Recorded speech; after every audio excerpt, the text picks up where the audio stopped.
I'm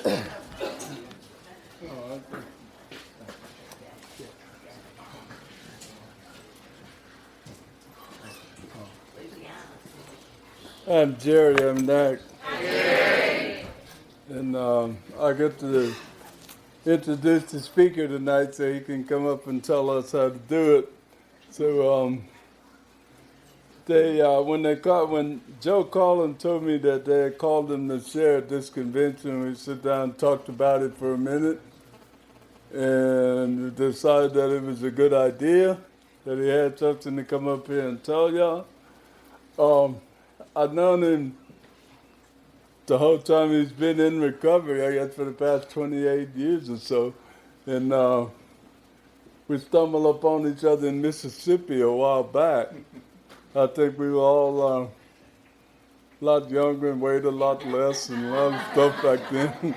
But it was fun. So I'm going to let him tell you the story. My job is to get out of the way. Jody wants you to speak up. They're having trouble hearing tonight. Thank you. Thank you.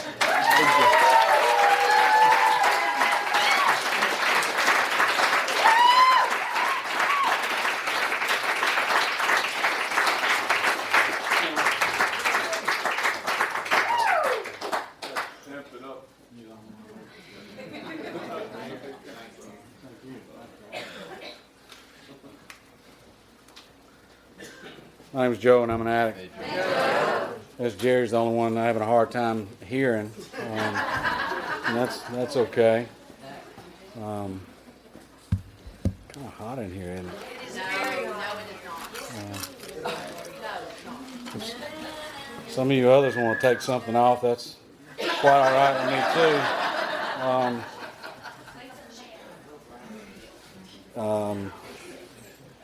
Yeah, when Sharon asked me to speak, I called Jerry and I said, that's a great fun convention up there, and they've made a grave error and asked me to speak. And the fact of the matter is, I don't like to speak, and I don't really want to speak, and I don't like telling you about me, and because that's always fearful, and then the fear of that is you not liking me and you not accepting me for who and what I am, and that's something I've gotten over and I've gotten under several times in the past.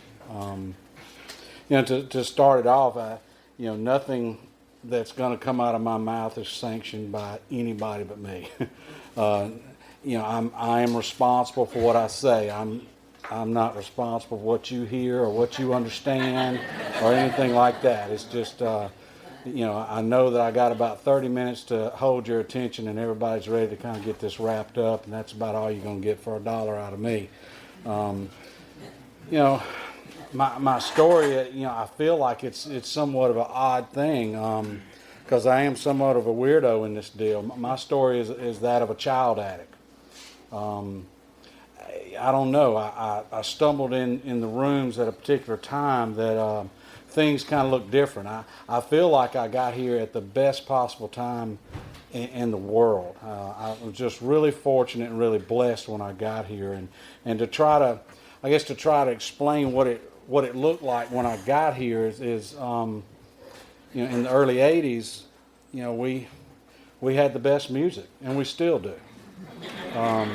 It's copied and it's remade and it's trying to be redone all the time. It was wonderful. Mike G had the most amazing blonde mullet you've ever seen in your life. It was stunning. It really was. And I have to admit that Jerry had Jerry curls, and it was flowing, and Lori was the hottest chick in the room then too, with huge hair. Absolutely, you couldn't fit in the door. It was huge hair, and Denise will buy the shirt off your back, given the opportunity. That's what it was like when I got here, and it's really awesome. And I, being a guy, I'm kind of mechanical in nature, and I see, I think a lot of times these amazing muscle cars and things, and it was not uncommon to see the 72 Barracuda running up and down the roads then, because that car was only 10 years old, just as my car is 10 years old out there. So it was really cool. It was really amazing, and it was really neat to get here when I got here. I'm often asked, wow, what is it like to get here and get clean when you were supposed to? And if I don't know how to explain that. I know that everybody that's either been here a long time or you just got here, we all wish we could have got here when we needed to. And I know that one more fix and I might not have made it here, and one less and I probably wouldn't have came. I stumbled in these rooms at a young age, and everybody was so much older, and so much older was like 30. And in terms, I guess, of clean time, I have to say it in I guess in a way that is important to me. It's been 10 days and 4 months and 28 years. And I say it like that because that's important to me, to count the days. And I know I see a lot of you out there really just kind of on your phone doing the math and wondering how at 3 years old I can get clean. And that's a longer story, and that's a workshop, and it's a PowerPoint and the whole deal. But I was 18 when I walked in these rooms, and you didn't judge me for that. You didn't judge me because I didn't use the same drugs you were using. You didn't judge me because I didn't have to go to the depths that a lot of other people came. My story as a child addict started when I was using pretty much as a toddler, whatever my parents had. My level of honesty sometimes gets me in trouble, and I hope it doesn't offend anyone. But my story is my story, and it's where it started, and it's where I end up that kind of counts. But I was pretty much raised and born and indoctrinated into a white supremacist training camp that I called a family, and that's the way it was in the middle of Mississippi in '65. And I didn't really like it, but it was the way it was, and that's the way I was raised. I had the pleasure of having a mother and stepfather and a father and stepmother, so I had 4 parents that constantly worried about their son that was strung out. My sponsor likes it when I always mention my last blackout because he gets a kick out of it. And in my little town of Jackson, we had what's affectionately known as the International House of Pancakes. And one late evening, my last blackout, we were headed there to get that late night breakfast, and we ended up in a bar in New Orleans. And for me, that was uncommon at age 15. For me, it was uncommon to have attractive females sitting in my lap and kissing me and fondling and touching them. That was uncommon for me. And it was even more uncommon as that blackout came to, and I noticed hair follicles in every knuckle of every woman sitting in my lap, and they all had an Adam's apple. And so yeah, yes, I've kissed a boy, and I don't know if I liked it or not. I don't really remember it. But that was that was a long ride back to Jackson. It was kind of quiet, and I apologize. But at any rate, I didn't, like a lot of us, I didn't lose a career, and I didn't lose a family, and I didn't lose a wife, and I didn't lose an education. Probably 2 of the greatest luxuries that I lost in my using was the ability and the luxury to be able to choose whether I was going to use or not on any given day. Every single day that I woke up, I made the conscious decision not to do it, and I did it anyway. And by losing that choice, unbeknownst to me, I crossed a particular line. I lost the ability to control how much. I always decided to do 1, and it ended up with 5, and it never seemed to stop. And one thing led to another, and I don't really have time to explain what it's been like to be clean 28 years, but I can tell you there's been significant events in my using and significant events in my recovery, and I'll try to touch on some of those and what the practical application of perseverance is for me in my story. I like my sponsor. He tells me I have this story of the what if story, it's almost like break glass in case this happens, because a lot of that stuff has happened in my life. And for me at age 15, shortly after that blackout, we lived in a little white trash, trailer trash, little trailer hood neighborhood, and my brother that was 11 months older than me committed suicide in the room with me. And at that point in time, we talked a lot about the degradation and the animalistic level. At that particular time, the second that it happened, the first and only thing I could think about was, where's he hiding his dope? I need to get that first. And I had, at that point, at a young age, I had developed such a sense of antisocial personality disorder that I didn't have the ability to feel anymore. Dark was light, and that not being able to feel and just to be antisocial and anti-feeling was comfortable to me. And it was somewhat of my defense mechanism to everything I ran up against. I had the luxury of going in treatment, and that's where I met Jerry. And I thought he was there, looking for white women, but in fact, I think he was there for a meeting or something, and that's where we first met. And at that time we didn't know what we were doing. We just hung together, and we just stuck together, and we went to a lot of meetings every night, and we just did that. We didn't know if we were going to make it or not. We just knew that we didn't want to use anymore. He was living in a group home, and my parents had given up on me, and I was living in a group home a block or so away, and that's just kind of how it started. And for me, being the youngest person in my room, in the rooms at that time, it came to a point in time where people started getting these things called mortgages and marriages, and people started getting these things called careers, and they were moving on. And my support system was kind of getting scattered around, and I felt at times alone at 19 and 20 and 21 years old. So it's some real trying times in there.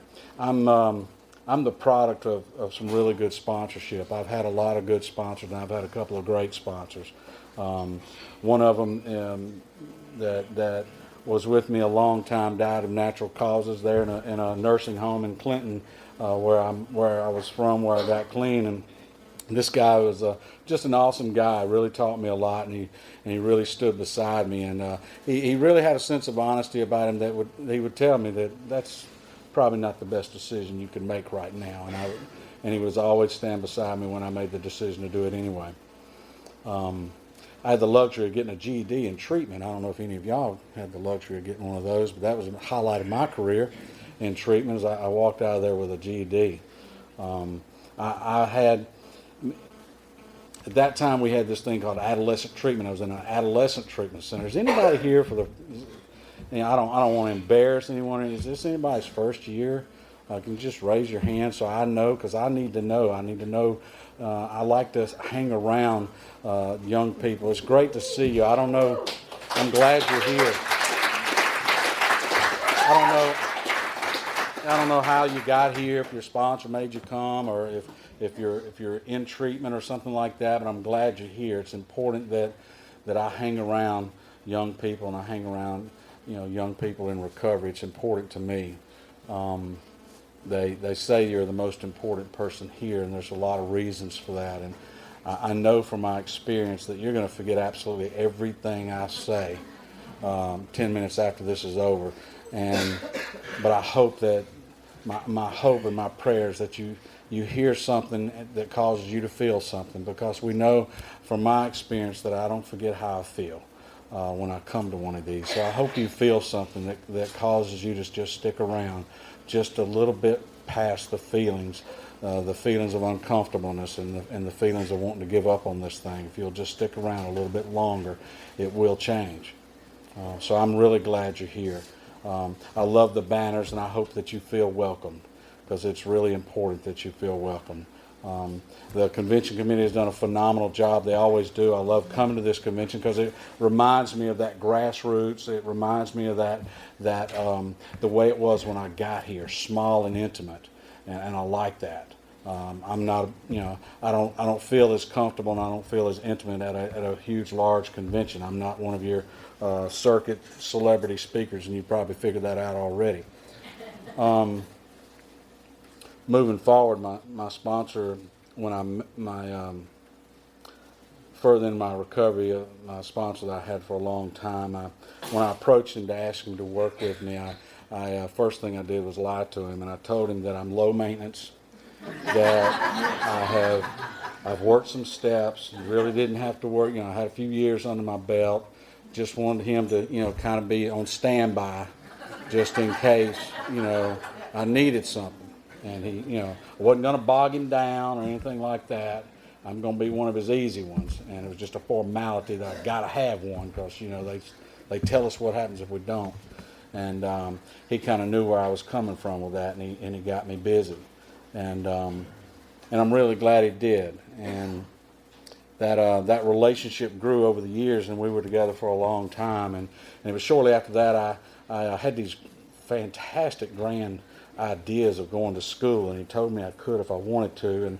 And I went to this little junior college, and they said I had to take this thing called remedial classes. I couldn't spell remedial. I didn't know what it meant, but I was going to have to take these classes before I could actually get in college, because I had that GED. I didn't graduate high school, and I was escorted out of high school. That's a long story for another day. But at any rate, I did go to school, and it was a fantastic experience. And I knew this guy before I asked him to be my sponsor. And at that time, it was a real busy time, just like a lot of us do. I was bogged down with going to school and staying clean and going to meetings and trying to, carry service responsibilities, and decided I, would get married. And of course, he advised me not to.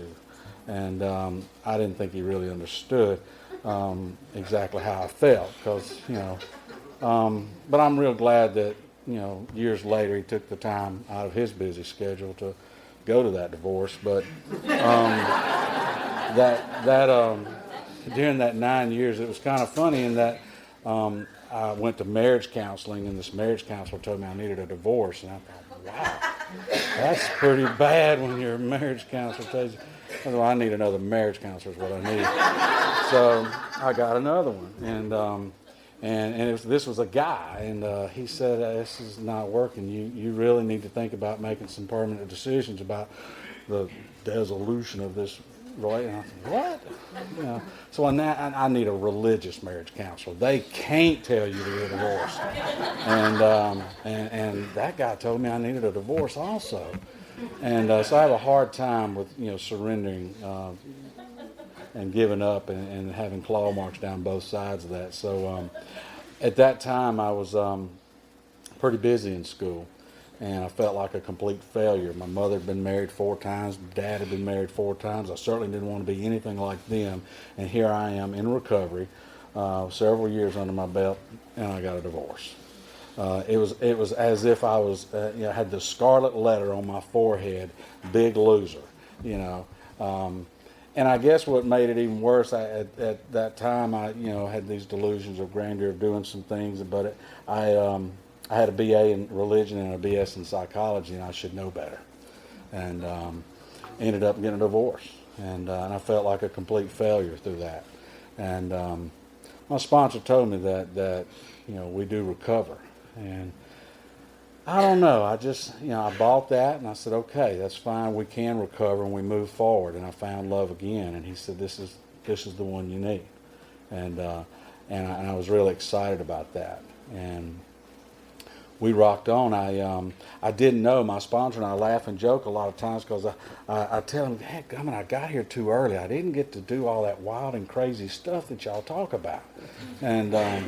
And when I got here, they told me that I didn't, and it says it in my literature, I don't have to understand how this program works. I have to be able to follow direction. And direction is what they gave me. And I didn't know this, but I didn't know you didn't have to marry the person if you dated. I thought that if you fall in love, you got to marry them. I didn't have the luxury of going out with anybody in the rooms. They told me not to. And I was so impressionable, I guess. I got here and I gave them like this spiritual consent. Do with me as you see fit. And they told me to leave the people in the rooms alone. I said, okay. I didn't know I could probably gotten away with it.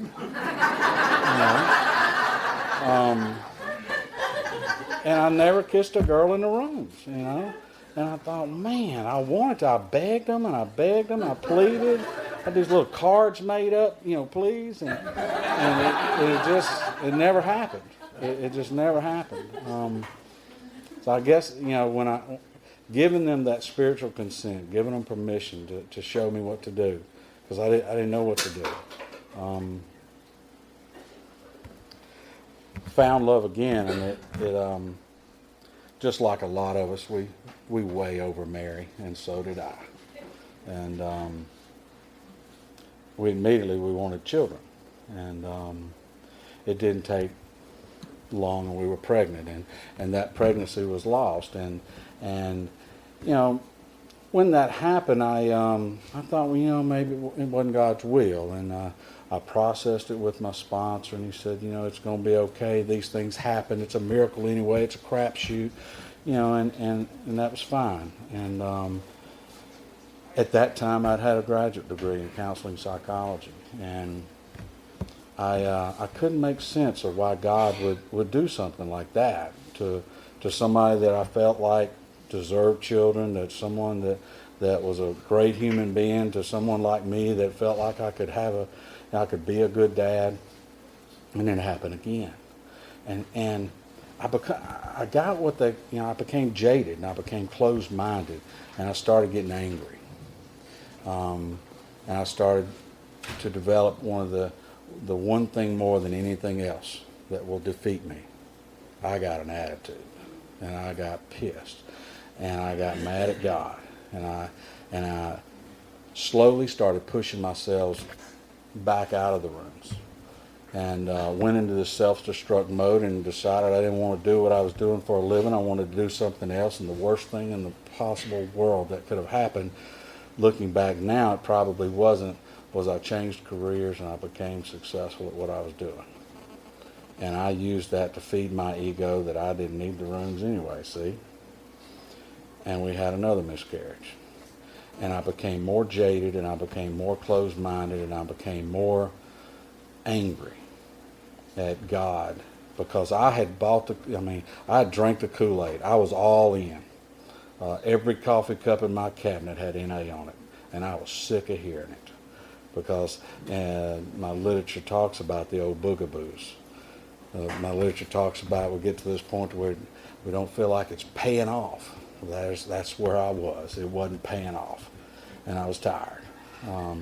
It's a dangerous place for an addict like me with an ego my size to have 10, 12 years and to be successful in what I was doing, and to have an extremely closed mind. We rocked on. We had several miscarriages, and I pushed that sponsor further and further away, and my meeting attendance went down lower and lower. I'll jump around because I'm not a polished speaker. My sponsor early in recovery, he brought this guy to me. He said, I want you to be this guy's sponsor. And I just rolled my eyes and I said, please, God. Yeah, he wanted me to be this guy's sponsor. He was on this new drug thing. And I said, look, these guys don't get clean. You can't, come on, really? Seriously? Yeah, I want you to talk to him every day. And this crackhead called me every day. Day in, day out, he called me. And all through this process, he called me every single day. And it got to where I really wasn't wanting to hear it. And it got to where my meeting attendance was going down to he would bring my medallions to him and just throw them at me. Say, if you're not going to go pick it up, here it is. And we rocked on there again. And at that time, I had become pretty versed in the whole birthing process and looking at the levels. And if some of you women understand the levels when you become pregnant, we monitor those levels as they climb and as they climb and as they climb. And we got pregnant again, and it was just like, whatever. Whatever. We've been through this 1,000 times, and those levels climbed and they climbed and they climbed. And he says, if you make 25 weeks, we might have something to talk about here. And sure enough, we made 25 weeks. And we made 30 weeks. And we looked at each other like, my God, what have we done? And here comes the showers. We both working in hospitals because you got to have, now it's metro showers. Yeah, we got to go too, so here comes all the stuff, the metrosexual showers where the guy has to go to the baby shower too. And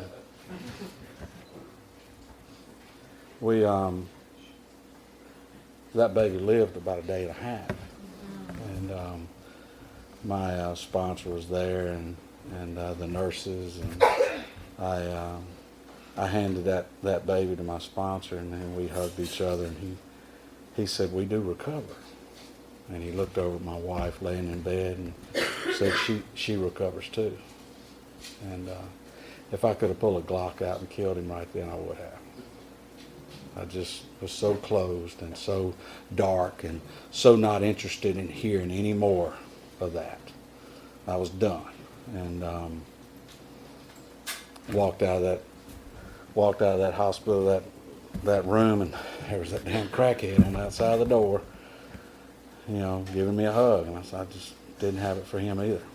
And I threw myself into work as hard as I ever could, and at that point, the worst thing that happened. My story is one of those that I have 1,000 recipes for disaster, and I hope, my being honest about those disasters, you learn something that you don't do what I did.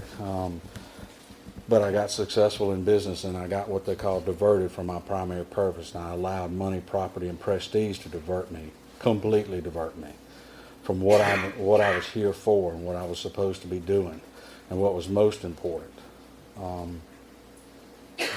Many people would look at my life and wonder, why is this guy so depressed? I had untreated addiction.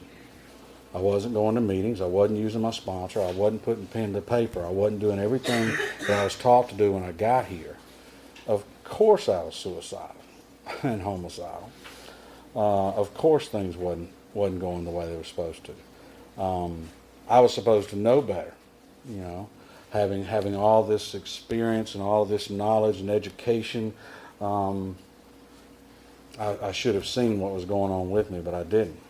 And it was that damn crackhead called me again. And I had a gun in my hand, and he needed some help working with another addict.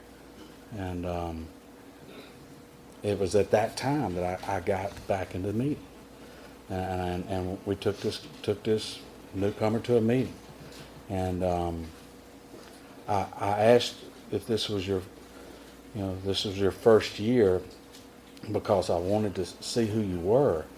There was kind of a second reason why I asked you that, is because these old timers that are in here dying, they need to know who's going to save their life. That's why you're the most important person. See, that's the misnomer. That's the catch. You're here to save our life, and we're really glad you're here, because we need you to save our lives. And that newcomer saved my life, and that crackhead's picking up 22 this year, and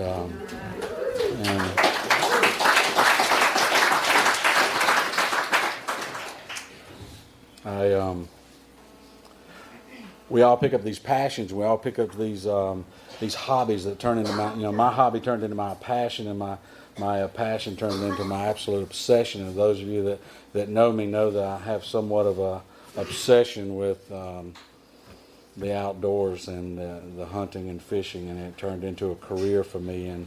And I saved up for a whole year to go on this once in a lifetime hunting trip. And I did the research, and I wanted to go to British Columbia, and I wanted to go on a moose hunting trip. And one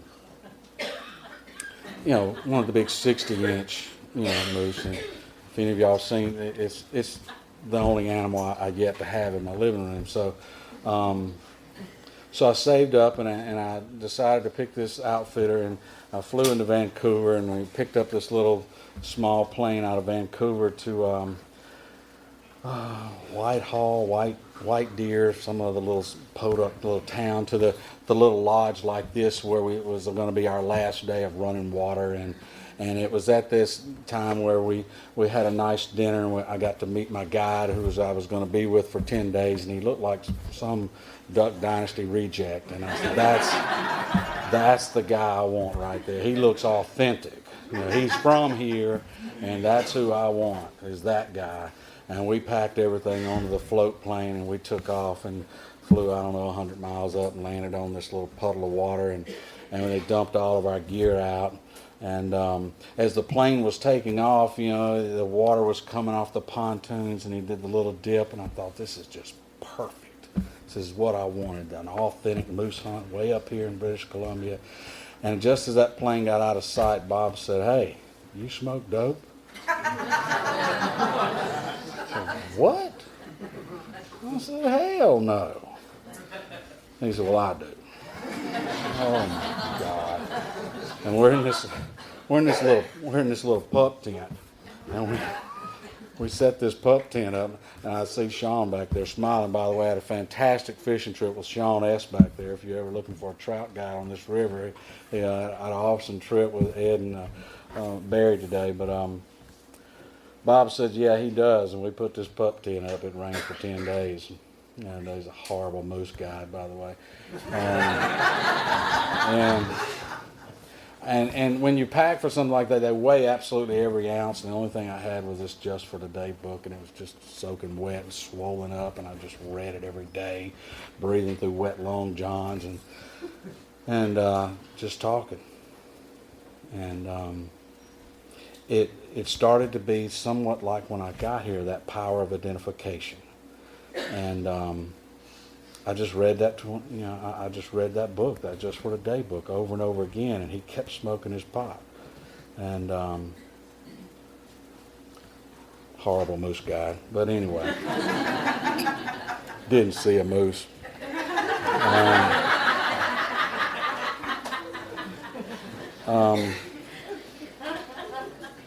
The advent of Facebook and others, and having the pleasure of being able to travel quite a bit and go on a lot of hunts and stuff. I have people contact me wanting references and stuff from different outfitters, and I had a guy contact me wanting to get a reference on Bob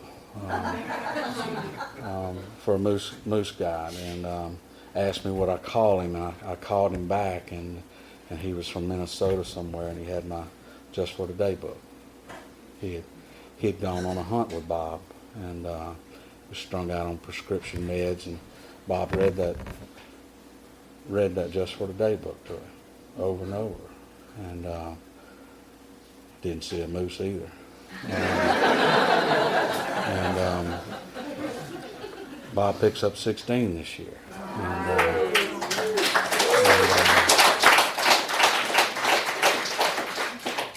It's the big misconception when I would sit out there and I would see these speakers is that, wow, they must really have their act together to be able to speak at one of these things, and not so much. The only thing that's I don't know what the criteria is, but they asked me to. I didn't want to. They asked me to, and my literature tells me that my gratitude speaks, and this is what I must do, and this is what I do, and I'll jump back around when I was about 5 years clean. My racist, arrogant, organized, white supremacist, redneck father. You can tell we had some issues. He retired, and he and my stepmom decided to leave the country, which is probably a good idea. And he left all of his issues and all of his affairs for me to deal with. He said, since you're off at that little meeting thing you do, you can take care of this stuff. And he and my stepmother left the country on a sailboat.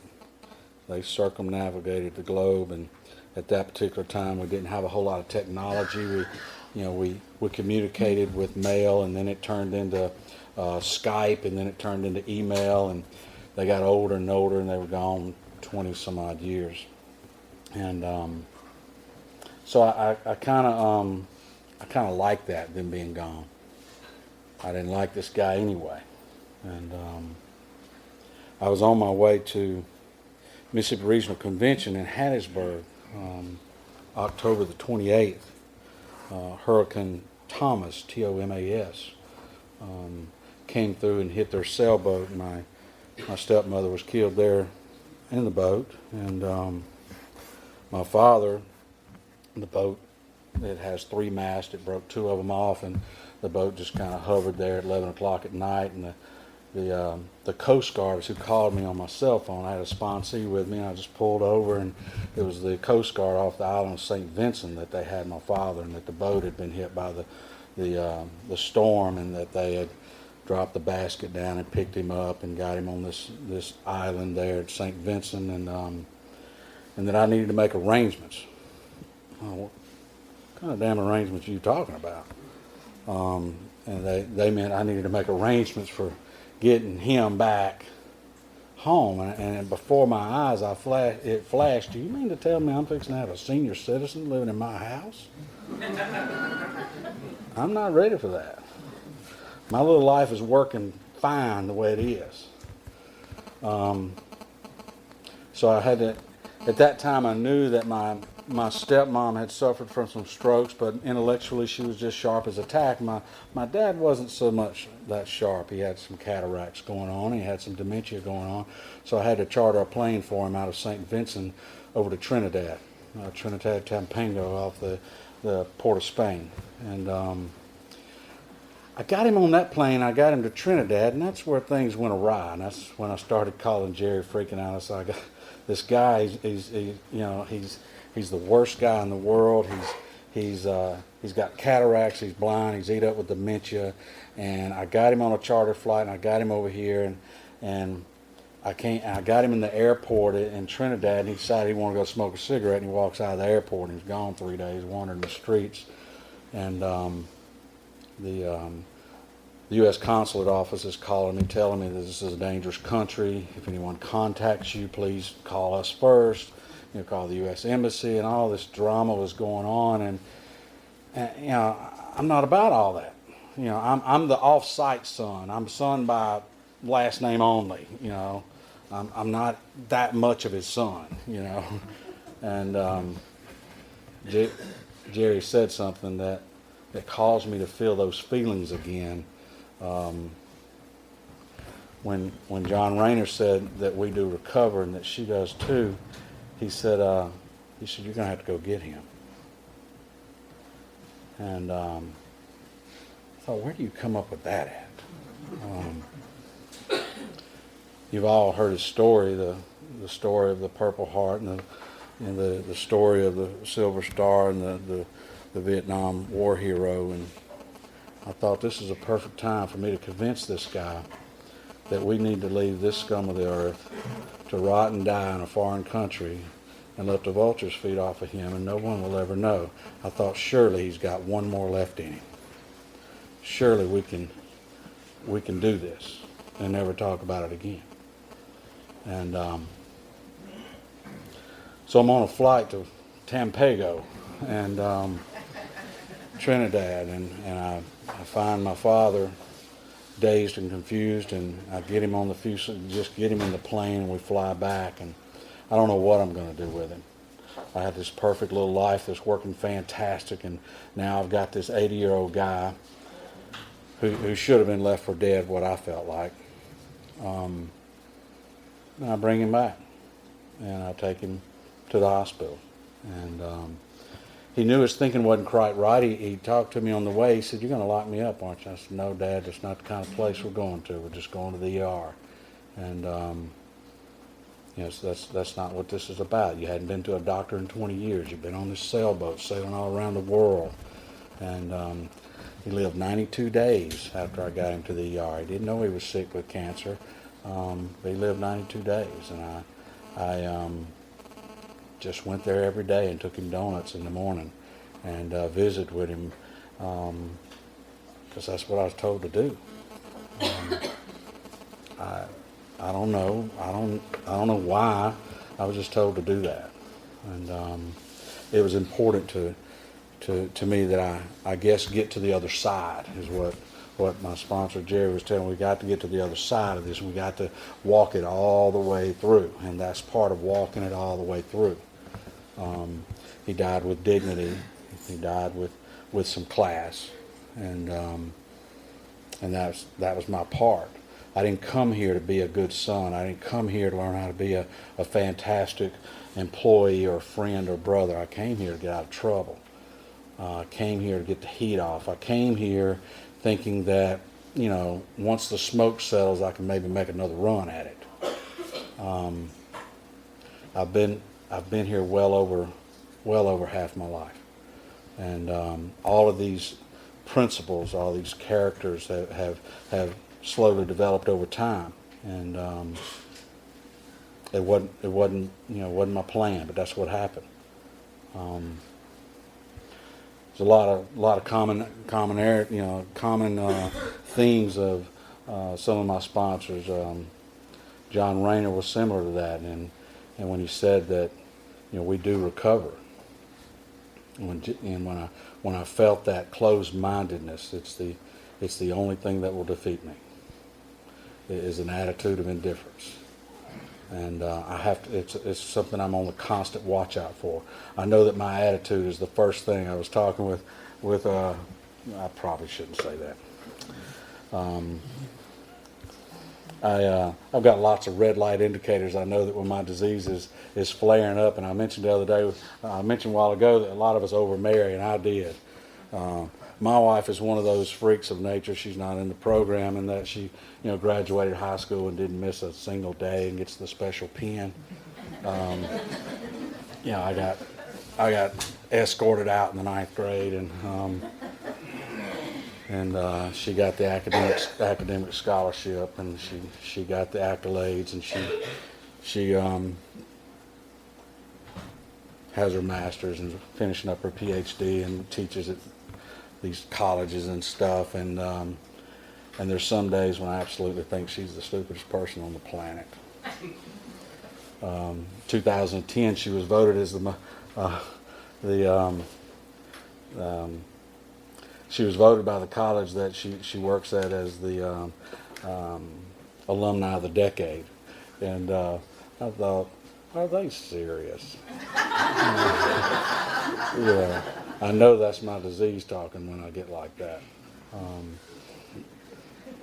So Jerry reminded me on the way over here, when Jerry spends the night with us, she always kind of takes care of him and dotes over him like he's a superstar or something, you know. And he said on the way over, he said, "Boy, you better not screw that up." I said, "Well, I'm not, Jerry. I'm not going to screw it up." He said, "I know. I'm going to make sure you don't." So it's kind of funny. I do have some regrets of my sponsorship relationship with John Rayner. He died with dignity in Clinton, was surrounded by family and friends. He was an awesome guy and had a lot of awesome information, and took me under his wings, knowing that I was high maintenance, even though I told him that I wasn't. He never got a chance to meet our son, Bryson Rayner Higgins. Bryson will be 6 years old in February, and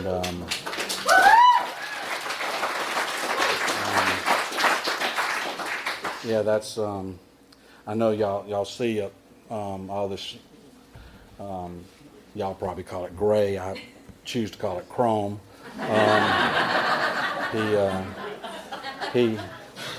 I asked him, who's the white ones belong to? And he says, me. And I said, who's the black ones belong to? He says, you. And that's what's happening is at my age, I've got a 5-year-old fixing to be 6. And I understand clearly today that my role and my responsibility in that relationship is not to introduce him to a God of his understanding. Because that wasn't your job when I got here. Your job when I got here was to simply explain to me that I had a need for it. And when I was able to clear away the wreckage and the trauma and the drama and the things that were in the way of me understanding that, things did get better. That's my number one responsibility, is introducing him to the fact that there is a need for a loving, caring God in his life. There's been many times that I gave up on that God that I found here, and I'm real grateful that I didn't give up on that. If anything, that attitude is my red light indicator. It's the number one thing I must be on constant watch out, where I try to separate myself from you. Again, I mentioned I'm not a polished speaker. I'm not a performer. I'm not one of these circuit folks. You won't find a tape of me from over there on Dickie's table, and you can probably leave tonight, Dick, if you'd like. I'm glad you asked me to come. I really don't feel any better from doing it. I enjoy coming to this convention because it's fun. I have an opportunity to have fun, and I like it. I remember how I feel. I hope those of you that raised your hands earlier that you feel something here, that you come back and it causes you to come back and to stick around just a little bit longer past the feelings and the fear of whatever it is that's stopping you from getting where you need to be. It's out of respect to the 11th tradition that in these four walls, I'm not anonymous. Outside these four walls, I am. My tradition says it's at the level of press, radio, and films, not under the level. My name is Joe Higgins. I live in Florida, Mississippi. I am in the book. I am reachable and I am accessible. You need to know that, especially those that raised your hands. And I'm not so narcissistic today and think that you might call me that I might be able to save you one more day. But I know that if you call me, you might give me one more day. And that's that trade-off, that you see these folks in here with some time, and you know. And I thought when I got here too that, my God, how hard is it to stay clean when you got 5 or 6 years? Come on. I know that you see some people with some hope in their eyes, and it looks like their life is going fantastic.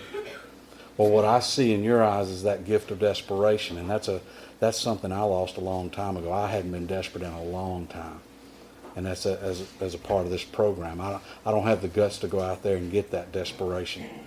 You told me I didn't have to. I'm one of those freaks of nature. I picked up one white key tag, and the only reason why I did is because you told me I didn't have to use again, ever, no matter what.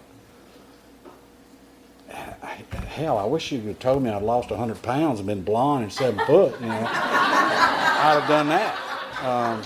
I was so impressionable. If you told me anything, I'd have done it. But you told me I didn't have to use it anymore, and I found that to be true. So thank you for letting me share, and thanks for inviting me. I enjoy it.